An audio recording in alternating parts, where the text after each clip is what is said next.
Back now on Triad today, and a first-time guest for us is somebody we wanted to have for a long time. He's a great gentleman. J. Paul Director, if we can meet Dick Hales. He's a regional projects planner for PART, our good friends at PART, Brent McKinney and all the good folks there. Welcome to the show, Dick. Thanks, Jim. We know that PART provides transit services, but are you also involved in regional planning? We are. The Piedmont Triad is a spread-out area, and it's of course spread out between Greensboro and Winston-Salem and High Point, right? Unlike Charlotte area, but it's also spread out with the 10 or 12 counties that surround Forsyth and Guilford. Absolutely.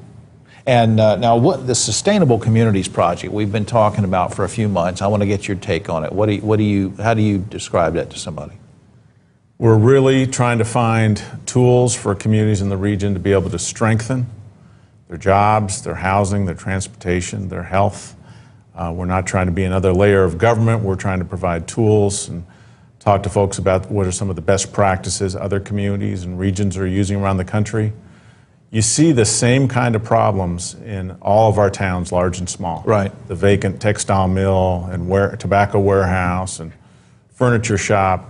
And folks, there's a huge amount of assets invested in those. We're trying to find ways to get them more productive and also create parts of our communities that are more walkable and not as auto-dependent. And that's what I was going to get to, too, because so often people will think they're going to stay at a job forever and they'll move where that job is, even in that community or that neighborhood, and then they get laid off. There's been downsizing, a plant closing. Now they've got to get somewhere else to work, and you're trying to promote, let's put it back together again. Right. We have over 30% of all workers in the Triad, 12-county region, who drive to another county to go to work and drive much further distances than most parts of the country have to do. Net result of that is it's very expensive. Sure. Most communities are spending, on average, over $1,200 a month on housing plus transportation, well over 50% of the average household income. That's a huge bite. I don't care who you are. That's $1,200 a month out of a family's monthly budget just to get you to work and to pay for gas and your rent or your mortgage. And of course, we want to promote taking the PART bus because in a lot of these areas, the PART bus is available to get you to work. That's right. And we also have van pool and ride sharing as well. Right. More and more folks are starting to see more downtown housing in communities around the region.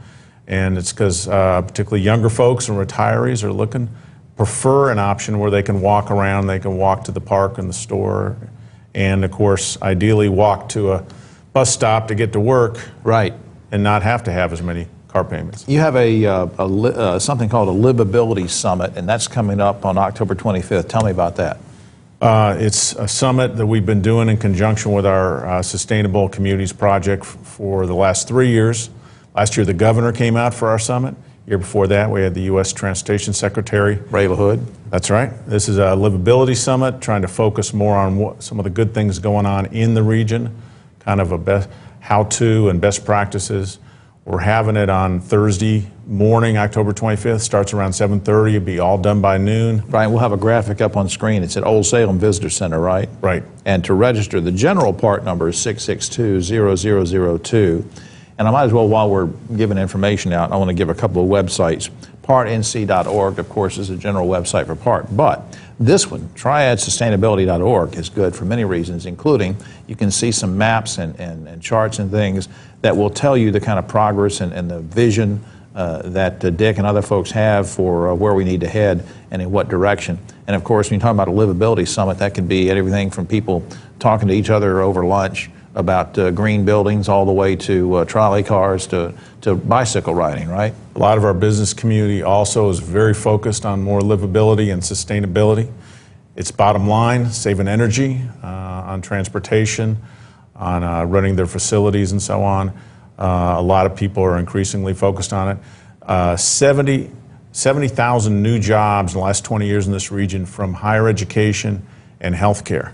And those folks that tend to be clustered in towns and cities understand this as well. And so we're already making progress, and I like where you're going with this. I want everybody to check out those websites. And Dick, thanks for taking time away from work to visit with us. Thanks a lot. Good seeing you, Jim.